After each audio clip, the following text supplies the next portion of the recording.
Hi everyone, I'm Madeline from the Neo Cyber Institute. Welcome back to the channel. For this video, I would love to talk a little bit more about passwords, specifically authentication and password managers.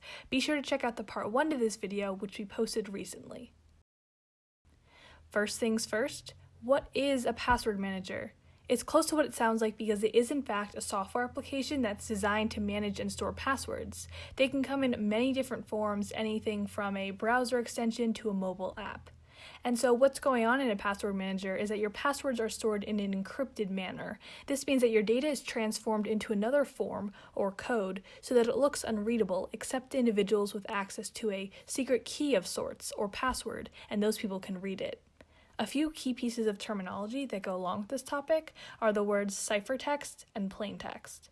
So ciphertext is what encrypted data is referred to as, where plaintext is the unencrypted data, so the data before you put it into a password manager.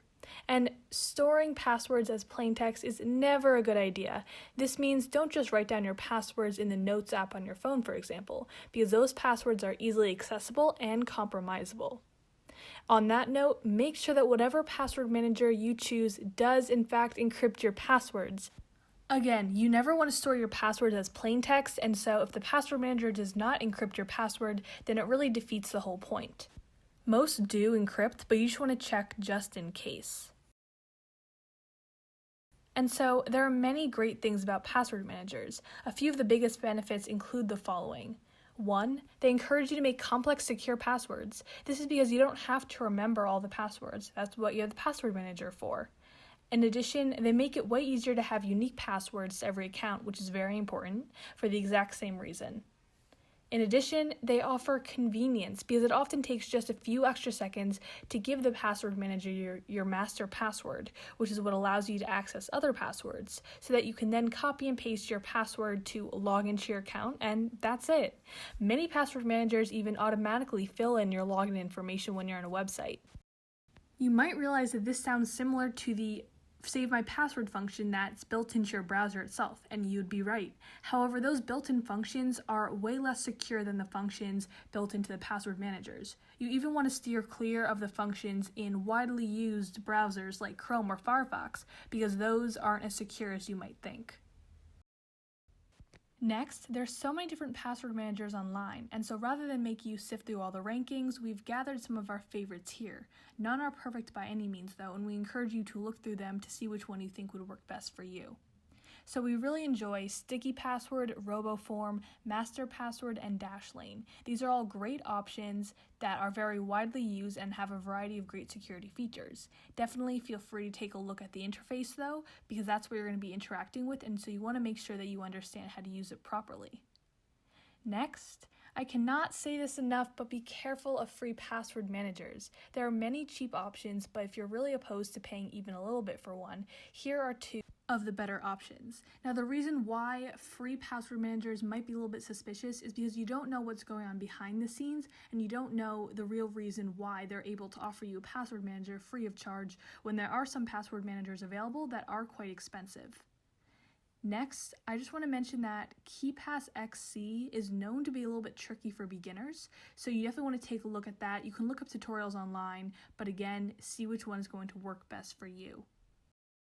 Then, just some general notes to keep in mind when choosing a password manager is that you want to look for one that is ideally not based in the cloud. You've probably heard of the cloud, Apple iCloud, for example, and without going too much into detail, this just increases the ways and opportunities that hackers have to hack you. Also, look for ones that allow two-factor authentication as well, because this is a great security feature. And on that note, I really want to explain a little bit about what two-factor authentication is and why it's super important to enable it on all of your accounts. So two-factor authentication is when you need at least 2 pieces of evidence in order to access your accounts. This process does not take as long as it sounds, probably just a few extra seconds at the most.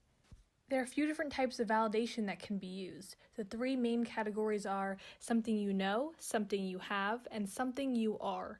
So something you know just refers to passwords or security questions. Something you have could be a physical token like a USB drive, or an SMS message, a phone call, or email. then something you are might sound a little bit confusing, but it's just what eye scans, fingerprints, and face or voice recognition falls into. Most accounts will let you choose which two types of validation you would like to use, although usually, as you've probably seen, passwords are one of the required methods, and then you can choose between the other two. And multi-factor authentication really just adds another layer of security if that's something that you're interested in. Now just for some final tips on this topic. So first, you really want to use a strong authentication recovery mechanism. Weak authentication recovery mechanisms can be misused and allow a hacker to gain access to your stored data. To clarify, a recovery mechanism is some way that you can find out your username or password if you ever forget. Now, this might sound scary, but sometimes having no recovery mechanism might be the safest way to go. However, this is not something that you definitely have to do because it really depends on how secure you want or need to be. 2. Set your accounts to automatically disable. Accounts should disable after being inactive for a certain period of time, and this is just a good practice to have because that way you don't even have to worry about those accounts, and hackers cannot potentially use them to access other accounts or personal information. Also, you want to implement a lockout policy. Account lockout should occur after a certain amount of failed password attempts. This would prevent several types of attacks, including one that's called the brute force attack. To learn more about different methods that hackers use, check out the password video part 1. And that's it for today. Thank you all so much for watching. Be sure to check out our other videos and to subscribe to our channel. Check below in the description box for timestamps and the sources that we've used. Thank you so much. I'm Madeline from the Neo Cyber Institute. See you next time.